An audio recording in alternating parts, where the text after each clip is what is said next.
Hey world, this is Justin, and you are tuned to Anywhere the Needle Drops. Welcome to the show. We've got a good one for you here today. Today I sit down with Emilee, aka Emilee Petersmark of the Crane Wives. You know Emilee, the Crane Wives. They've been on this show a couple of times. They are one of the best in Michigan music.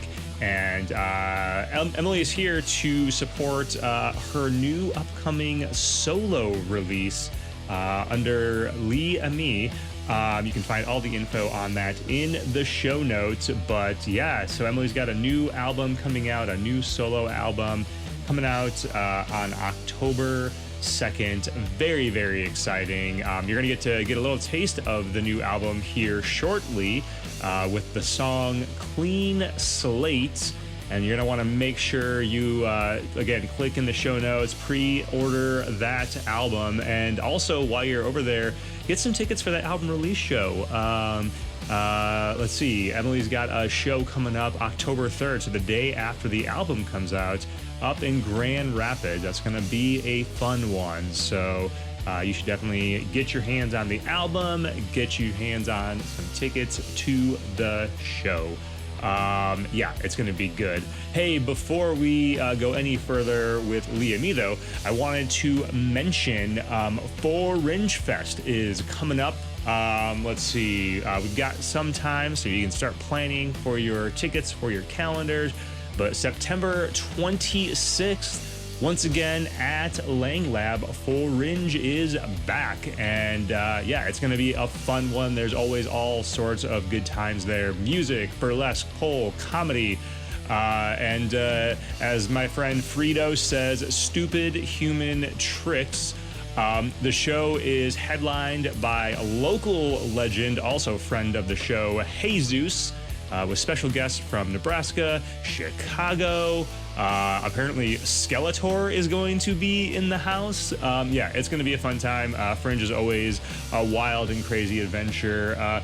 Someone you know may have even once performed at Fringe Fest in a dance performance. I'm talking about myself, of course. Anyway, check it out. You can follow Fringe Fest at Fringe Show on Instagram. That's the number 4, RINGESHO.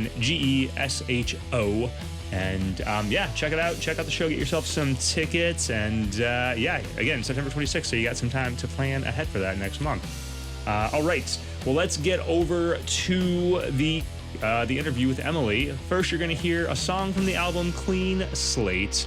Enjoy. Here's to Life.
me, Emilee, who has been on the show previously with the Crane Wise, but we're here to talk about the new solo stuff coming out, which is exciting. So Exciting and terrifying. It's all of the things.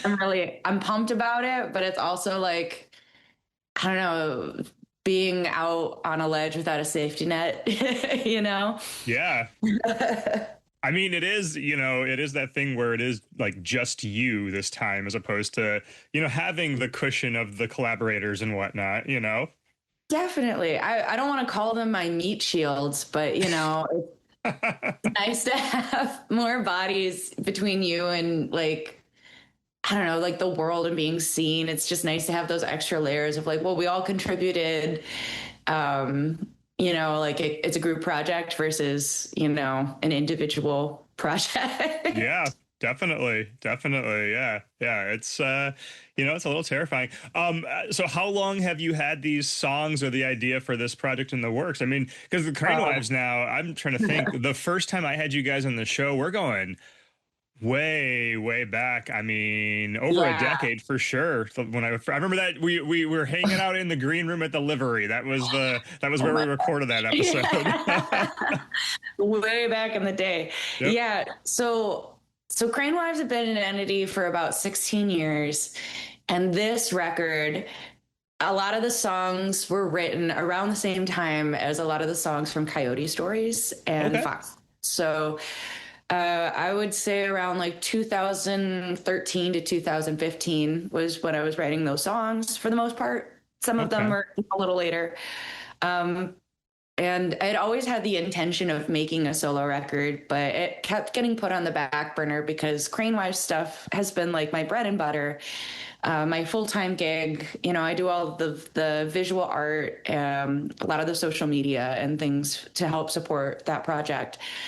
And so it wasn't until kind of like the pandemic when we were all kind of in a hiatus that I felt like I had space to take a step back from doing like more management stuff for the Crane Wives and kind of focusing more on my solo work. So in 2021, I would say like 2020, 2021, Ben Zito, who's the bassist in the Crane Wives, invited me to record at Centennial Sound with him, and work on either a solo EP or solo record, just kind of trying to fill some time and trying to keep, some parts of the machine moving. Even though we were in a hiatus, even though we were in a pandemic, it's really hard, I think, as an artist to go from performing and creating full time and then having to immediately find like some sort of alternate income, some alternate way to spend your time. So that was like a huge reprieve for me, especially because at the time I was dealing with like a newly diagnosed chronic illness that prevented me from being like out in the world. I was on immunosuppressants for about a year. Really dangerous time to be on immunosuppressants. So Zito and I kind of our families formed a little pod. And I spent a lot of time in the studio making what would now be Destroy Everything. And as far as like a release, we just kind of held on to the recordings and figured, when the time is right, it'll feel right. The pandemic really made things feel a lot less predictable.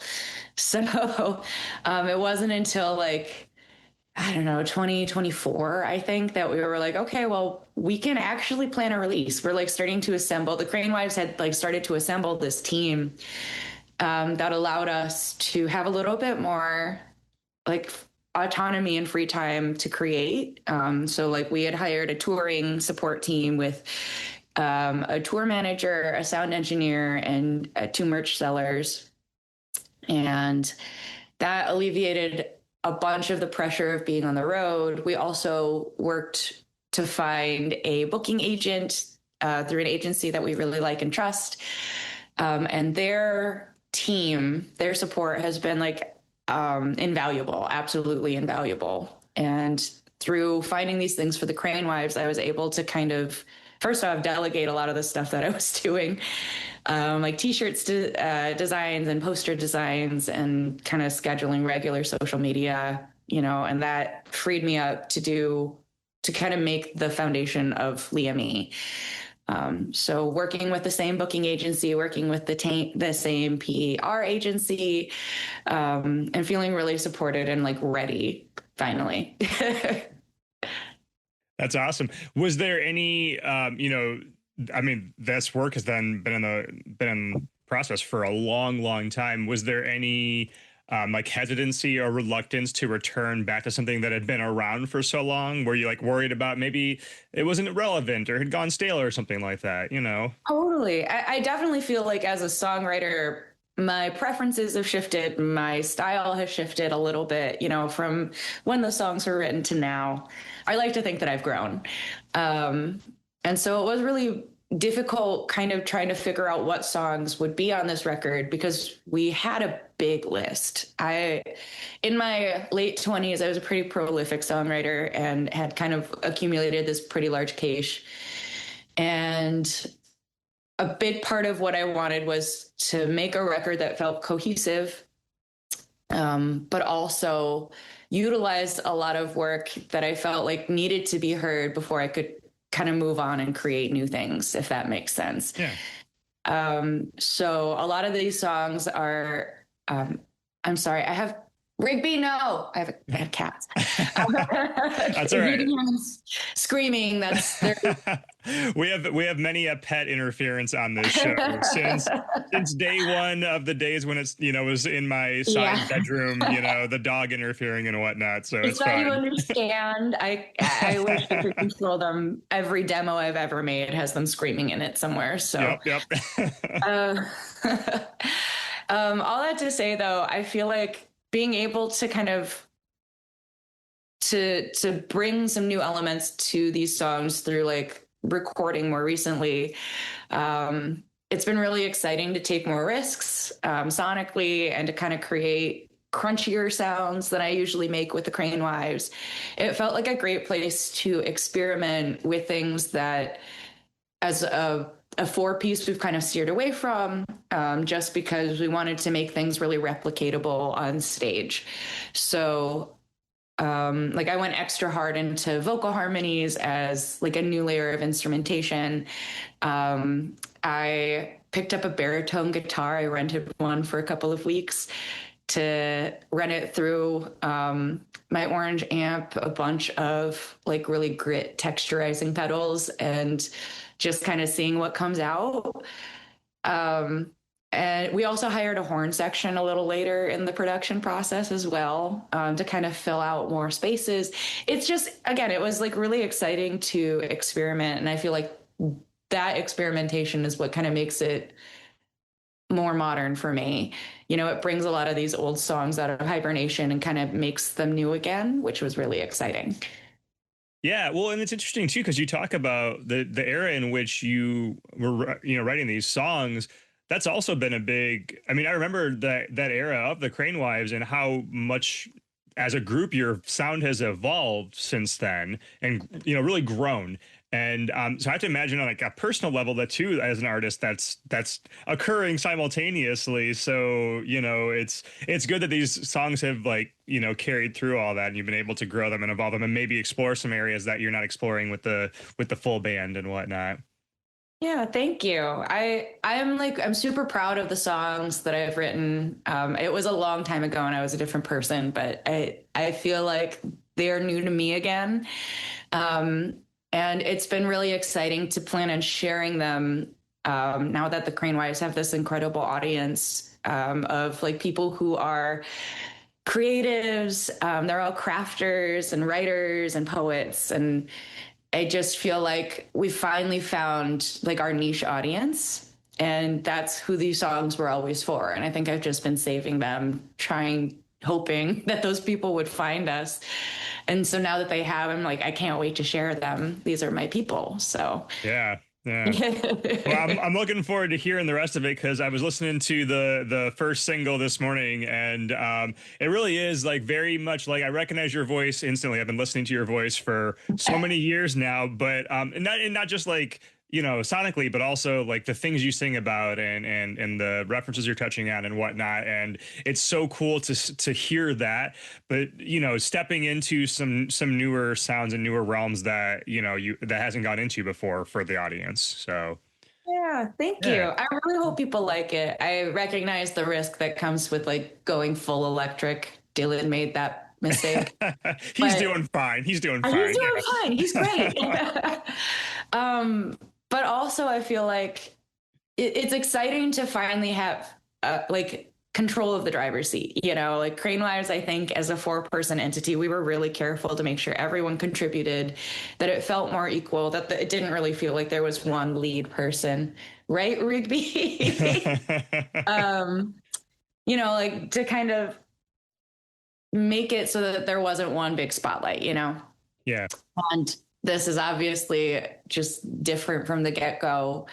Zito obviously has been like an amazing support, and he's a great producer. He's someone who is very like well versed in a lot of the music that I like, and he knows how to make a good suggestion without, insisting or manipulating. He's a very good person to work with. But he was also very insistent that I make a lot of executive decisions and that I let my preferences be known, which is scary. Yeah. Yeah.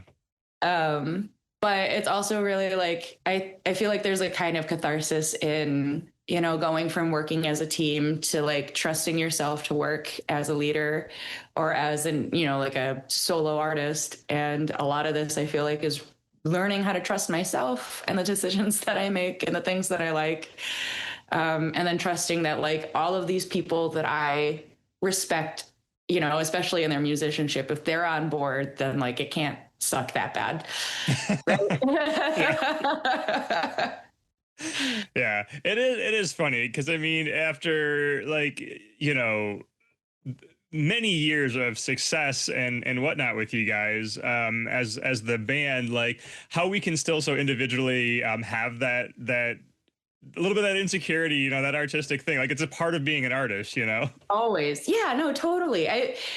We talk a lot about like the ego of the artist and how it's like on one hand you think you're king of the world and how the other hand you're like, this is the worst thing that's ever been made in my life. And Yep. anyone's Yep. they live Yeah. together. They really do. It's a two beasts just fighting each other constantly inside our heads. So Yes. yeah, yeah.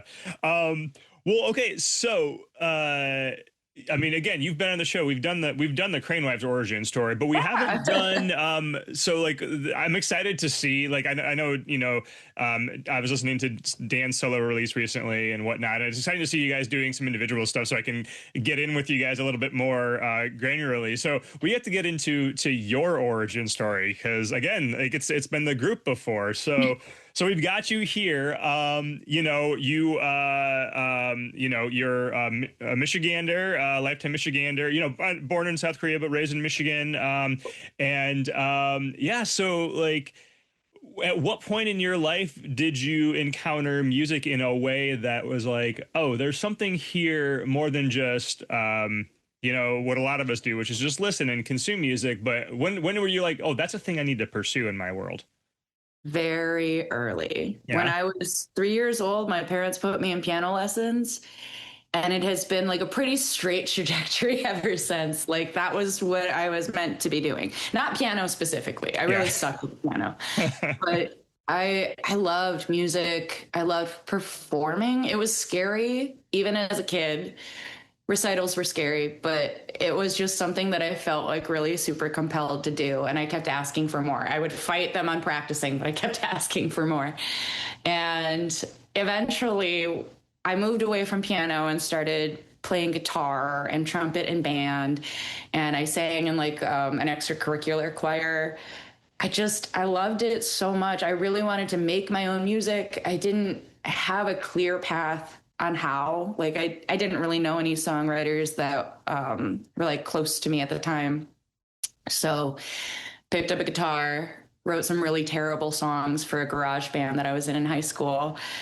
And honestly, just like never stopped. I always kind of put it on the back burner as something that I felt would never be enough to support me financially. I was really scared.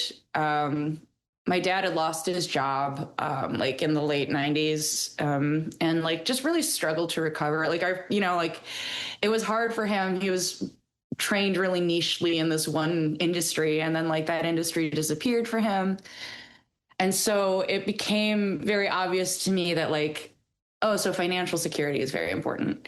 And music doesn't always provide that. My mom was a teacher, and like I got to see firsthand how like little the arts were supported. Unfortunately, they always, my parents always supported me in doing any kind of artistic endeavor that I wanted, but when we talked about college, it was always like, well, maybe you go into teaching, or maybe you do music as a hobby. And that's kind of what I did for a really long time. But once I met the Crane Wives, it all just started to feel way more possible, like even if it wasn't financially stable by any means for a really long time, like the being able to just do it, even while working like a full-time office job, trying to make ends meet, it felt really worth it. I think that was the moment that I realized like I could do something else, but I can't do something else, It's got to be this or basically nothing. So, Yeah. yeah. Super cool. Would highly recommend that any other child gets educated in a different skill first. Then, music is great. We love music, but, health insurance is also great. Yep. So,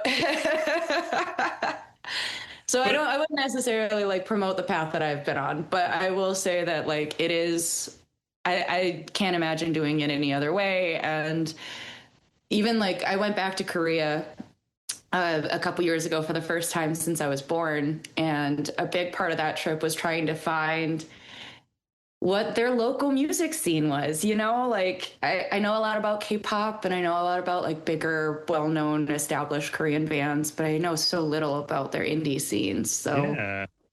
I really wanted to see like what alternate life would have been, because I can't imagine not doing music. I imagine if I had stayed there, I would still be doing music, probably getting paid a lot less, but Yeah. probably still doing it. Yeah. So yeah, it's part of, yeah.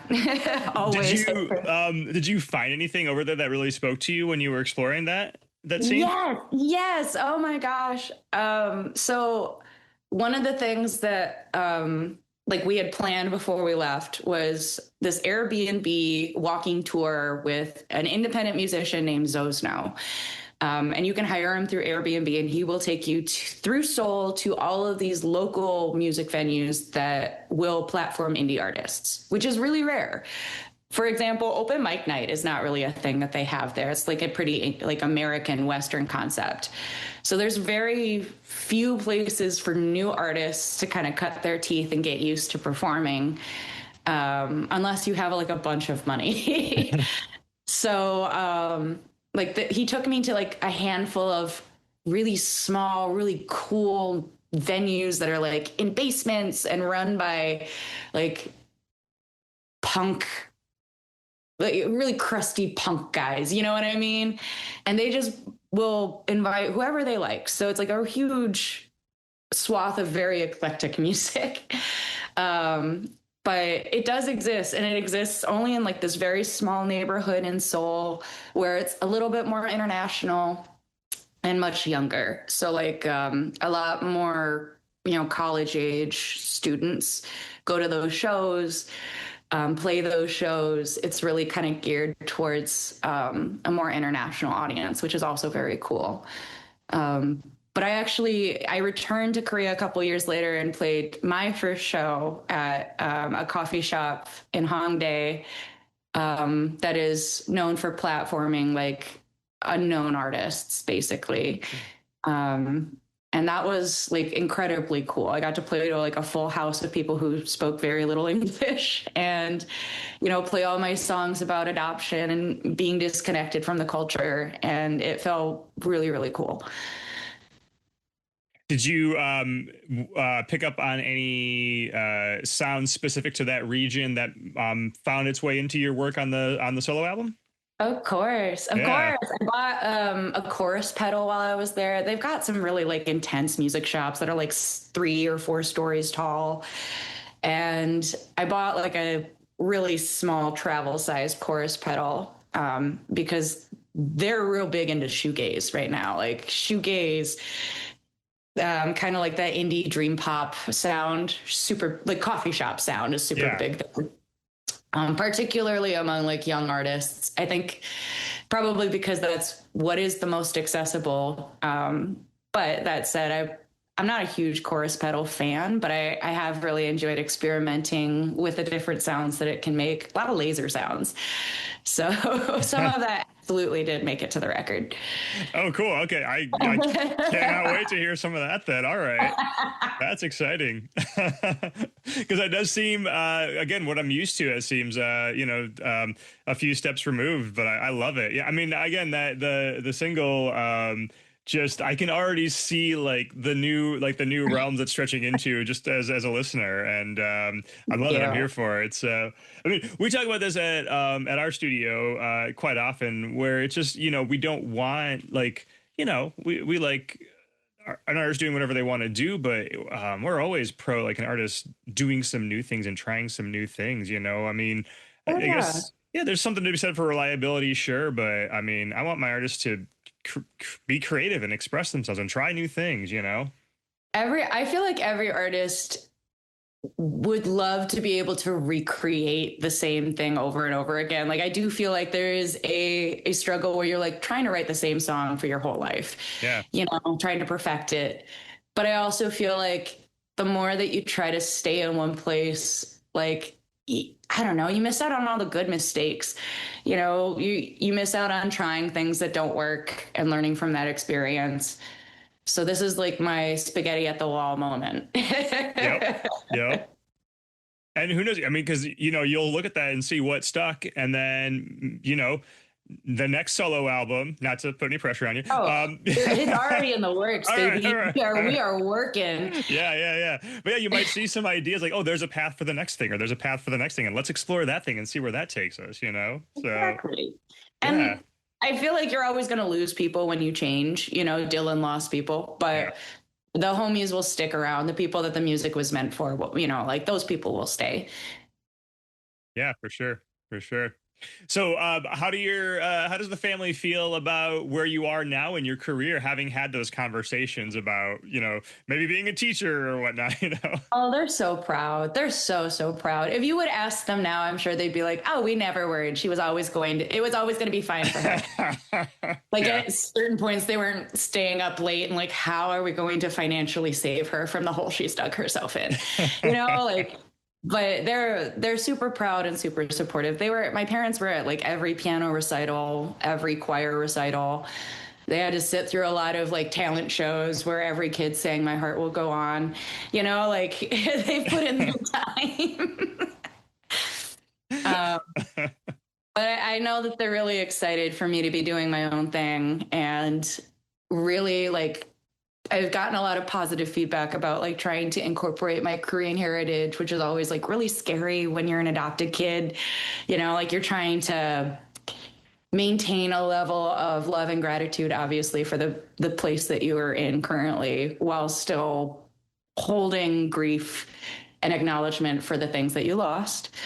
But it has been very healing to be able to be open about all of that through this process. I feel like it's been a really great bridge to talk about some of those sensitive things, like going back to Korea with my family, because music is the one thing that we can like agree on, and it's a safe space for us. Yeah. Yeah. So are you like exploring some of those themes within the lyrics of the album or within the songs? Definitely. I think that the next single that comes out is going to come out on the 14th. It's called Clean Slate. And it in a broad sense talks about this desire to like if you make a mistake, if you fuck up something, then like it's easier to like rip out that page and start fresh, new life than it is to clean up the mess. And when I wrote that song, I wasn't necessarily thinking about my own circumstance, but I do feel like there is this narrative that has been very present in my life where it's this illusion of a fresh start. I think in a lot of ways, people think that like adoption, especially for babies, is kind of like you're gifted a completely clean slate, you know, like here's a child, it's going to have minimal trauma, it's going to have minimal memory of what it lost, and you can just kind of imprint right over it. And more studies have shown scientifically that that is not the case, that a lot of adopted children struggle with mental health issues and depression, and that the system that facilitates adoption, particularly overseas adoption, a lot of fraud has been uncovered through other governments investigating both the United States and Korea. So I think there is a grand illusion of a clean slate in adoption specifically that has followed me my whole life. This idea that like I was supposed to have a clean slate, and a lot of the trauma, the mental health issues that I struggled with, I always used to attribute as like, there's something really just wrong with me specifically. It's just me as a person. And then once I started connecting with other adoptees, and once I started like reading about like adoptee trauma and familial separation and like the long-term effects of that, the more I realized that like, oh, this is actually like, you know, A plus B equals C, and it has been for a really long time. And I think that there is a lot of propaganda in the adoption industry that wants us to believe that like this is only ever a net positive, and that children, particularly really young children, don't carry a lot of that with them their whole lives, when in reality, that's just not true. Yeah. Yeah. I mean, I think there's a lot of ways that we're discovering that about what those things that occur, you know, in our very, very early lives, or, you know, even before we're around, that still have an effect Ah, on who we are, you know? definitely. There's science to it. And again, it's like it's important to hold like both like the gratitude and understanding of like why things happen with this, you know, recognition that it can be difficult, that like a clean slate is not a realistic achievement, Yeah. especially the older that you get. Yeah. Yeah. Yeah. I mean, you know, both things can be true at once. You know, it's turns out life is real complicated. So Who would have thought? Ugh. yeah. Yeah. Okay. So also, I've known you for quite a long time now, and I've always known you as somebody very vocal in their opinions, very you know, active in the community, that sort of a thing. So, how much of that is playing into these songs as well? Um, I think that there's definitely some through lines from like my political fatigue for sure. But I think what this album is mostly is like a rallying cry to the people that I've kind of built these relationships with for the past 16 years. And it feels really good to like be supported, you know? Like I feel like I have been on a lot of other people's records, and I have made a lot of art for a lot of other artists. And I'm happy. I'm so grateful for those opportunities. It's connected me with some of the best people. And now I feel like it was my turn to ask, you know, like, will you be a part of this? Will you, you know, use your talent to support me? And the yeses have felt very, I don't know, amazing. You know, like it's like we built this community and now like the machine works. You know, I can ask for things and, Yeah. you know, like have some expectation of like, if I have a need, you know, there are people out there who can help me meet it, which is outrageous. It's so cool. I want everyone to have this. Yeah. So, are there any exciting collaborations on the album we can talk about right now, or? Yeah, so I have like the horn section from Mellophobics, Oh, yes. All Nate right. Hansen, Yeah. Becky Haynes. Like they are first off phenomenal musicians, like Yeah. absolutely phenomenal. And Nate arranged all of these incredible parts. When I like I can't I don't do charts. I don't do, you know what I mean? Like I'm a self-taught musician in a lot of ways. So I'm like, Yeah. ooh, I can give you chords. Can you make a whole part out of chords? And he did. Like he really freaking crushed it and created like this new tone for some songs that like have a more Amy Winehouse feel and just like really nailed it. So that was like a really exciting collaboration. I also was able to invite Patty Pershela of Patty Pershela and the Mayhaps to play bass on a few Yep. songs, which is Awesome. the best. So good. So good. Yep. He's so good. And Yep. I feel like just having her on bass was like not utilizing her to her full potential. Like obviously she's an incredible singer, songwriter. But it was like really important for me to like have her do this thing that I cannot replicate what you do in any possible way. I need you specifically on bass. So that was a huge honor to have her say yes to that. So yeah, like some really cool collabs with a lot of people that I really love and respect. That's great. That's great. And also just in that list right there that you were mentioning, like it just goes to show like how great the Michigan music scene is. Like we have so much talent here, you know? I mean, and that's one thing that I feel like every time I come home after a tour, I obviously it's amazing to meet musicians and see all of the different local scenes that exist out in the world. I mean, they're all great in their own way, but Michigan is special. You know, like I wish I had better words to describe how unique and like important it is. But I think like the musicianship kind of it speaks for itself. You know, like we are able to support all of these really incredible artists who are not, you know, like young emerging artists anymore. You know, like these are artists who've had a career playing music. You know, like maybe some of them have had side jobs that have also been really successful, but for the most part, like everybody gets to play music here, which I think is really, really cool and like hone their craft. Yeah, it's great. And you know, I think about like my list of like favorite albums or favorite songs or that sort of a thing, and legitimately, you know, in my top fives, top tens, I can think of all of these independent Michigan artists that like on some people would have like I don't know a Beatles album or whatever, and I'm like, well, no, but like you Yeah. gotta this like Jake Simmons But album have you over listened? here, Yeah, exactly. Have yeah, you listened to Morgan Hayner's newest single? Like yeah, Dylan has nothing on that. Like yeah, yeah, it's crazy.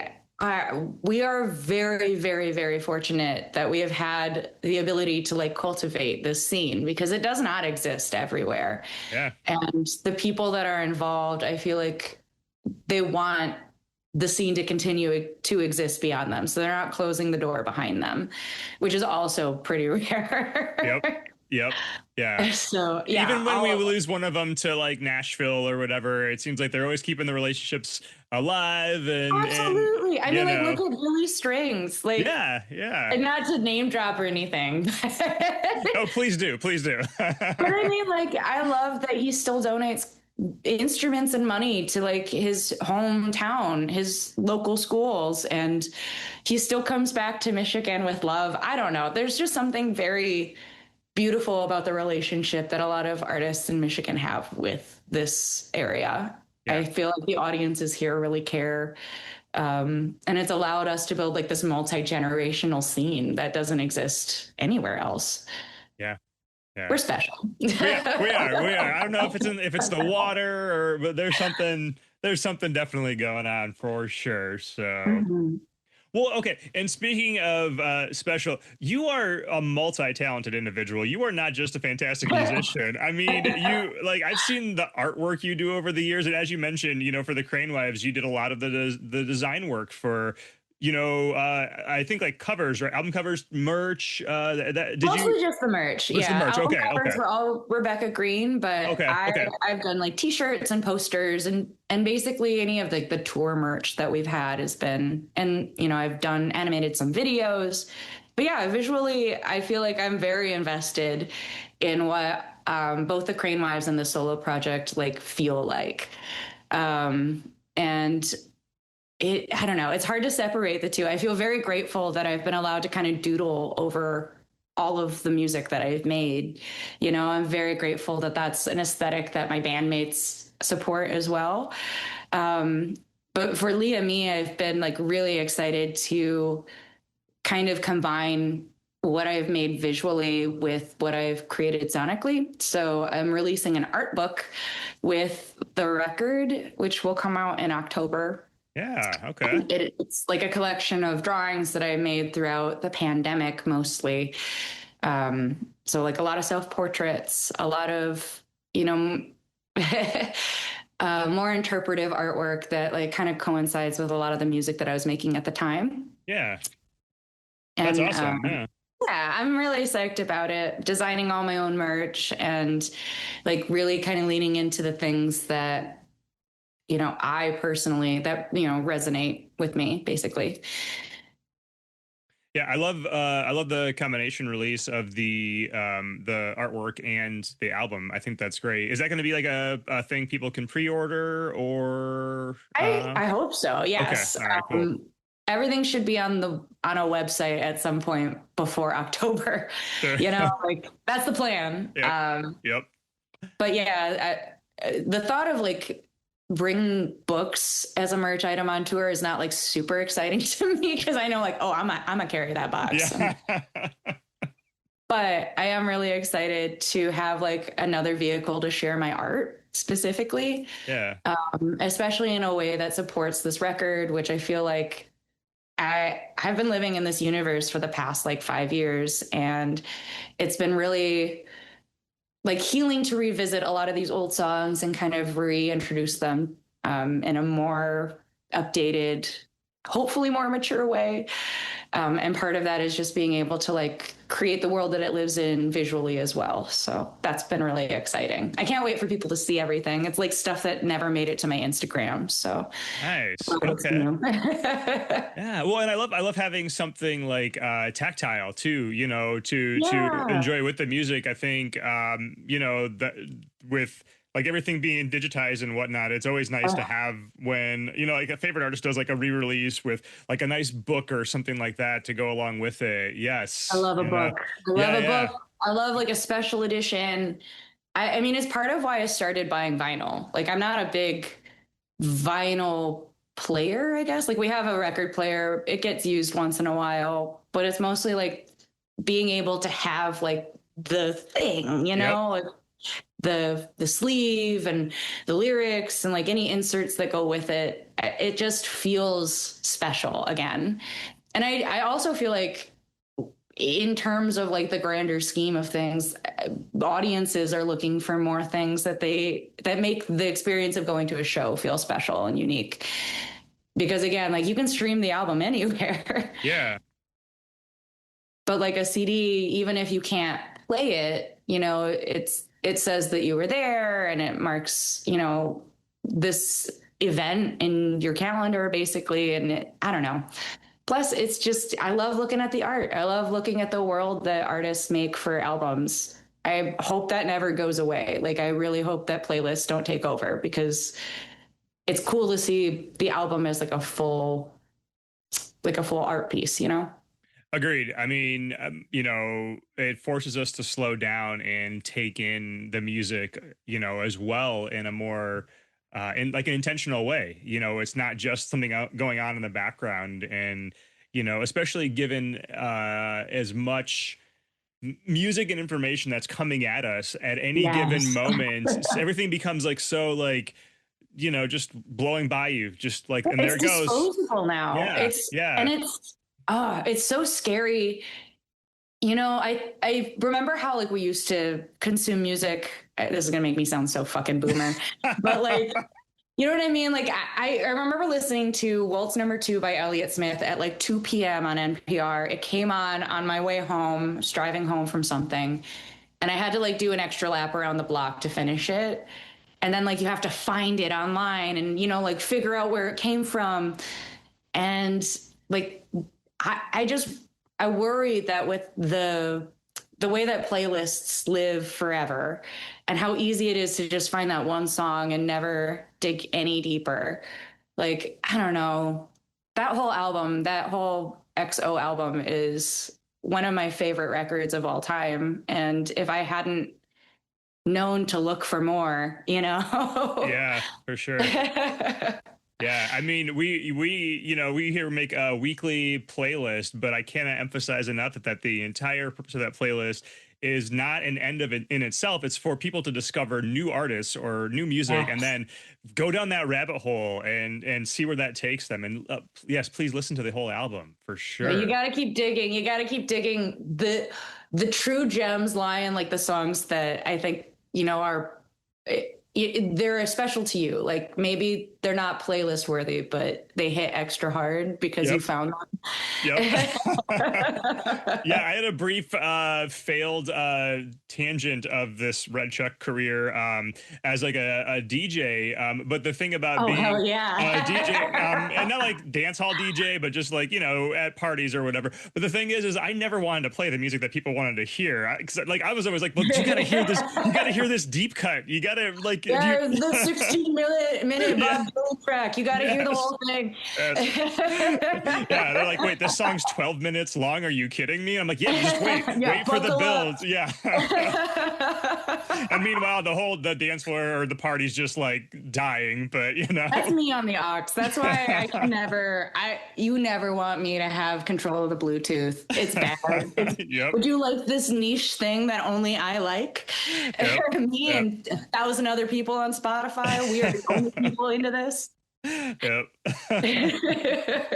Yeah. But yeah, I mean, I love an album. I love an album. I love the collective thought that goes into an album.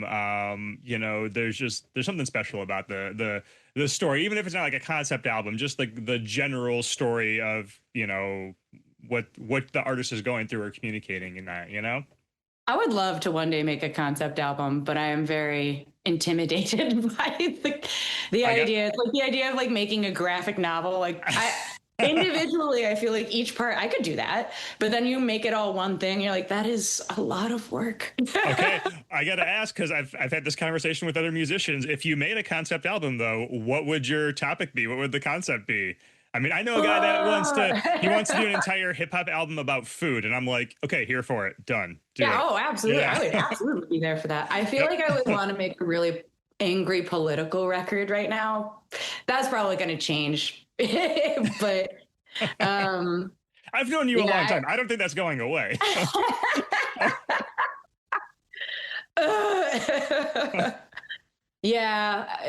Yeah, I've been angry about it for a while. Like that. Justifiably so. Justifiably so. But yeah, I think that would be really cool if there's a way to tie everything together without like getting so mad or so sad. Yeah. But yeah, maybe like a Rage Against the Machine type political record would be sick. Yeah. Okay. All right. Well, I look forward to all these future directions. Yeah, my side projects. So, yeah. Yep.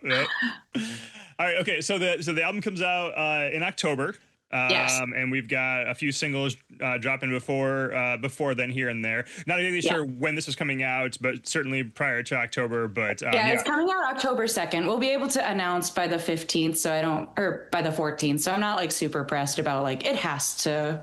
People can't know before this. Cool. Okay. All right. But yeah, we've got 3 more singles coming out. With music videos, which is really exciting. Nice. I worked with this production company, EZO Productions, and the first video, which comes out on July 14th, was filmed on 16mm film, which like going back to like analog, making it truly physically exist. Yeah. Yeah, it was a cool experience. I realized that like on day one of the shoot that I was like, oh, I don't think I like being an actor. This is not for me. Yeah. But it is such a cool process, and it was really neat to work with like some of these really skilled people in the industry who have this super niche knowledge of this dying medium, basically. Yeah. So yeah, I'm excited for people to see that. Awesome. That's great. And then are with the album coming out, will there be any live shows later this year to support it? What's the Yes, live there will. plan look like? Yeah. I can't announce the full tour until after August, just because we don't want to do too much crossover with Crane Wives territory, Sure. because Crane Wives are touring until the end of summer. But I can say that we will have an album release show on October 3rd at the Pyramid Scheme in Grand Rapids. Love it. All right. I'm so excited. It's my favorite venue in town. I'm playing with some of my favorite musicians in the world. So Steve Leaf of Steve Leaf and the Expats and All right. Sunken Melody will be playing guitar with me. And then Cal in Red, which is like this phenomenal indie band, they're going to be opening, and then they're going to support my set as well by being my backing band. So I'm bringing them on the road with me as well once my solo tour starts. And I just can't wait. If you haven't heard Cal in Red, you should listen to Cal in Red because they are outrageously good. Awesome. All right. Yeah. Great. Well, looking forward to those shows. And if you get anywhere down my direction, please let me know. GR's not too bad of a drive, but we got a cool music scene down this way too. Got some cool venues, So Absolutely. I'd love to yeah, come down. Maybe we can do like a livery reunion. that'd be awesome. And it's too early to get into too many details and like committing things, but I'm working on some projects here with some of my collaborators on the show, and before too long, there will likely be a place for you to come and sit down before an audience. So, Yes. yeah, Keep me posted. yeah, and I think I've emailed the full band about this already, but we've been doing these studio sessions. So I collaborate with Theory One Studios, which is based out of Niles here now, and Yeah. I mean, look up their resume; it's stacked. But we've been doing these studio sessions. I don't know if you've seen them online at all, but we'll bring a band into the studio and do like a day trotter kind of a thing where like they come in and play a full set, and we do so we got to get you in for one of those too. That'd be a real I would blast. be honored. Yes, Awesome. please. Cool. All right. Well, I'll send you all the details as all those things evolve, and we'll make all that happen. So Sounds great. Thank you so much, man. Yeah, and everyone out there, check the show notes. We'll have links to the website. They got a great website up now, and the social media and all that. So people keep an eye out for for buying the album and the art book and catching a show. So yeah. Well, Thanks, Emilee, Justin. yeah, thank you so much for hanging out. It's always good talking to you. And I'm excited for the album. I can't wait to hear it all. So, yeah. Thank you. Thanks for letting me yap at you. Appreciate it. For sure. All right. Well, you take care, okay? You too. Have a good day. Yep. See ya. You have been listening to Anywhere the Needle Drops, a product of Red Chuck Productions. Keep up on new episodes, live events, various creations, and anything else we've got going on over at redchuckproductions.com or by visiting us on social media at Red Chuck Productions. Special thanks to Hero Jr. for our theme music. You can check them out over at herojrmusic.com. That's HEROJRMUSIC.com. And a big shout out to the crew over at Theory One Studios for sound duties and so much more. You can check them out over at theory1productions.com. Also, thank you to Earthworks Audio for outfitting the Red Chuck Studio. Check them out at earthworksaudio.com. Please make sure to support all of our guests by visiting their website, Bandcamps, social media, buying merch, and going to shows. Give musicians and artists your money. We'll be back at you with the next episode. Until then, thank you for your time. Here's to life.